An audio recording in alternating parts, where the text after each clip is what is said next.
మా పార్టీ నాయకులను ఉద్దేశించి, మా పై నాయకులను ఉద్దేశించి ఎలాంటి వ్యాఖ్యలు చేసే సంస్కారహీనుడిని కాదు అని ఆయన చాలా ఘాటుగా రెస్పాండ్ అయినట్టు కనబడుతున్నది. ఎందుకు మీరు ఏ సందర్భంలో మీరు ఈ వ్యాఖ్యలు చేశారు? ఇక్కడ సంస్కారహీనులు ఎవరు లేరు. నాకు కూడా ఆయన కంటే ఎక్కడే ఉన్నది సంస్కారం. కానీ ఆ! ఫస్ట్ ఆయన నేషనల్ జనరల్ సెక్రటరీ. ఆ! ఆయన అవతల కాదా చూసుకోవాలి. రెండోది, నేను ఒక స్టేట్మెంట్ చేసినా అని అన్నాడు, అది వాస్తవం లేదా కావాలి, ఇంటర్వ్యూ చెప్పాలి, చూపెట్టమని చెప్పాలి. ఆయన అడుగుడు సరే, ఈయన చెప్పుడు సరే. నేను ఆ రెండు స్టేట్మెంట్లు చేయలేదు. ఆ! ఓకే. కాబట్టి ఆయన నేషనల్ జనరల్ సెక్రటరీ పార్టీకి జాగ్రత్తగా ఇంటర్వ్యూలు ఇవ్వాలి. నేను లాభము లేదు నష్టము లేదని నేను అనలేదు. ఆయన సమయంలో పా ఎలక్షన్లు గెలిచినా కూడా ఈ పార్టీ ఎందుకు మార్చింది ఆయనని, బిఆర్ఎస్ తోటి దోస్తానా చేస్తుంది అని అవతల యాంకర్ నన్ను అడిగితే, వాళ్ళు ఏం చేస్తున్నారు బిఆర్ఎస్ తోటి దోస్తి అంటే, వాళ్ళు మా అపనింద మా నడ్డా గారి మీద వేస్తున్నారు, మా జాతీయ నాయకత్వం మీద వేస్తున్నారు. నేను అన్నా, హ్మ్. బ్రదర్, బండి సంజయ్ గారు ప్రెసిడెంట్ ఉన్నప్పుడు గెలిచిన ఎలక్షన్లు ఉన్నాయి. దుబాక గెలిచిండొచ్చు, హుజురాబాద్ గెలిచిండొచ్చు, జిహెచ్ఎంసీలో గెలిచిండొచ్చు. కానీ ఓడిపోయిన ఎలక్షన్లు కూడా ఉన్నాయి. హ్మ్. నాగార్జున సాగర్ ఓడిపోయినాము, మునుగోడు ఓడిపోయినాము, ఎమ్మెల్సీలు ఓడిపోయినాము, అన్ని కార్పొరేషన్లు కౌన్సిల్ ఓడిపోయినాము. ఇవి కూడా ఉన్నాయి బ్రదర్. కాబట్టి ఎవరితో దోస్తానా చేయలేదు. మార్చ్ లో ప్రెసిడెంట్ టర్మ్ అయిపోయింది. హ్మ్. ఏప్రిల్ మేలో కర్ణాటక ఎలక్షన్లలో నాయకత్వం బిజీగా ఉండి, జూన్ ఫస్ట్ వీక్ లో ఆయన టర్మ్ అయిపోయింది కాబట్టి మార్చేసిండ్రు అని చెప్పిన. హ్మ్. ఇది ఆయన ఇప్పుడు నేను చెప్పిన దాంట్లో ఇవన్నీ వాస్తవాలే కదండి. ఇవన్నీ ఓకే. గూగుల్ చేసుకుంటే సరిపోతుంది కదా. ఏం ఎలక్షన్ గెలిచినాం, ఏం ఎలక్షన్ గెలవలేదు 2020 నుంచి 23 మధ్యలో. సో గెలిచినవి ఉన్నాయి, ఓడినవి ఉన్నాయి. ఆయన మార్చటంలో ఏం దోస్తానా లేదు. మా నాయకత్వం మీద అపనిందలు వేస్తే మేము ఊకోమూడా ఆ! మీడియా. సో దానికి తగ్గట్టుగా ఆన్సర్ ఇచ్చిన. ఆయన నేను మా ఎన్టీవీ ఆయన అడిగినట్టు నా స్టేట్మెంట్లే లేవు. దానికి బండి సంజయ్ గారు రియాక్ట్ అవ్వటము ఆయనదే తప్పట్ల. ఫస్ట్ స్టేట్మెంట్ చూసుకోవాలి, వినాలి, దాని తర్వాత రియాక్ట్ కావాలి. హ్మ్.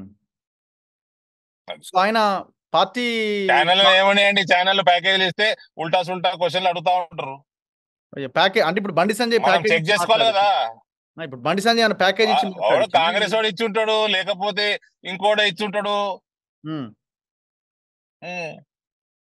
ఎవరిచ్చారో మాకైతే తెలుస్తుంది. కానీ ఒక ఎంపీ గాని, ఒక నాయకుడు గాని, ఎవరైనా రెస్పాన్సిబిలిటీ ఉన్న వాళ్ళు మాట్లాడినప్పుడు ఎవరైనా క్వశ్చన్ అడిగితే అది వాస్తవమా కాదా తెలిసినాక రియాక్ట్ చేయాలి కదా. టక్కర్ రియాక్ట్ చేసేస్తే ఎట్లా? ఇక్కడ మీ మళ్ళీ ఇద్దరికి ఆయన అలా మాట్లాడుకుంటా ఆ! మళ్ళీ ఆయన మాట్లాడుకుంటే నేను అమాయకుడిని అంటున్నాను. అమాయకంగా ఆన్సర్ ఎవరికి ఇవ్వాలి? మన కార్యకర్తలతో అమాయకంగా ఉండాలి, అవతల ఛానళ్లతో కాదు. అమాయకంగా ఉండొద్దు. హ్మ్. ఎప్పటి నుంచి స్టార్ట్ అయింది మీ ఇద్దరికి వారు? అలా నేను స్టేట్మెంట్ ఇవ్వలేదు కాబట్టి, నేను స్టేట్మెంట్ ఇవ్వలేదు కాబట్టి అది వేరే ఛానల్లో ఎవరు కూడా టేకప్ చేయలేదు. అది హ్మ్. ఒకటే ఛానల్ టేకప్ చేసింది. దాని అజెండా, ఛానల్ అజెండా ఏందో, వ్యవహారం ఏందో కనుక్కోవాలి. హ్మ్. అది సో, మరి ఏ ఉద్దేశ్యంతో బండి సంజయ్ మాట్లాడుంటారు? అంటే జనరల్‌గా ఆయన తెలియదండి, రిపోర్టర్లు నాకెట్ట అడిగిన తెలుస్తుందండి. ఆయన ఆయన అడగటం సరే, ఈయన మాట్లాడటం సరే. హ్మ్. అదేంది, ఫస్ట్ చూసుకోవాలి కదా. వీడియో చూపెట్టు, ఇంటర్వ్యూ ఆపాలి, చూపెట్టమని చెప్పాలి. అరవింద్ హ్మ్. ఏమన్నాడు? హ్మ్. ఏమన్నా ఆగుతాడు ఇంటర్వ్యూ, ఏం పెద్ద పంపమునేది ఏమన్నది. ఎప్పటినుంచి పడతలేదో మీ ఇద్దరికి? ఏందండి? ఎప్పటినుంచి పడతలేదు సార్ మీ ఇద్దరికి? సంజయ్‌కి మీకు? ఎందుకు పడదండి మాకు? ఆయన మధ్యలో ప్రెసిడెంట్ అయితే, మా మా మా నాయన పిసిసి ప్రెసిడెంట్ అయినప్పుడు నాకు ఎంత సంతోషమైందో, ఈయన బండి సంజయ్ బీజేపీ అధ్యక్షుడు అయినప్పుడు అంత సంతోషమైందని చెప్పారు. నేను హ్మ్. పడేది ఏముంటదండి, పడేది పడంది ఎందుకుంటది. హ్మ్. అంటే బేసిక్‌గా మరి అంత అంత ఘాటుగా ఆయన రియాక్ట్ గాడు గదా! అరవింద్ అనుండకపోవచ్చనో అనుంటాడు గదా! లేదంటే మీరు అన్న విషయము ఆయనకు అట్లా కన్వే అయ్యి ఉండొచ్చేమో. లేదు మీకు ఇంటర్నల్‌గా ఏదైనా వార్ ఉండొచ్చేమో. ఆయన సార్, పార్టీ దిస్ ఆ! Is this is politics. హ్మ్. అంతే.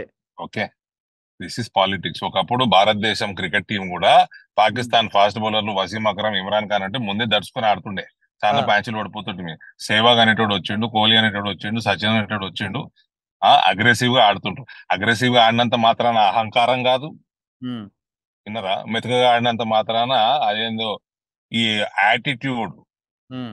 కోహ్లీ గ్రౌండ్ లో ఉన్నప్పుడు ఒక యాటిట్యూడ్ ఉంటది, వేరే హ్మ్. వాళ్ళు ఉన్నప్పుడు ఒక యాటిట్యూడ్ ఉంటది.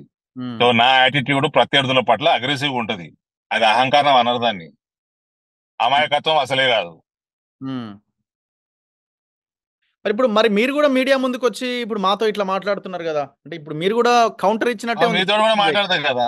ఇప్పుడు బండి మీ సంజయ్కి మీరు ప్రశ్నలు కౌంటర్ ఎట్లుంటాయో ఇచ్చినట్టే ఉంది. దానికి జవాబులు ధీటుకుంటాయి. మీరు బండి సంజయ్ కౌంటర్ ఇచ్చినట్టుగానే ఉంది ఇప్పుడు. అయ్యా నేను బండి అంత సంజయ్కి ఎందుకు కౌంటర్ ఇస్తున్నానండి? బండి సంజయ్ గారికి ఏం సలహా చెప్తున్నా అంటే, నేను ఆయన డైరెక్ట్ గా ఫోన్ చేసి కూడా చెప్పిన. ఆ, సో కార్యకర్తలు కూడా కన్ఫ్యూజ్ కాదు కాబట్టి మీకు చెప్తున్నా, నేను అనలేదు. ప్యాకేజ్ ఛానల్ తోటి జాగ్రత్తగా ఉండమని చెప్తా ఉన్నా, కార్యకర్తలు కూడా చెప్తా ఉన్నా. నేను బండి సంజయ్ ఏమన్నానండి? ఇప్పుడు అవతల కూడా అనగానే మనం నమ్మొద్దు ఉమ్, అట్లా.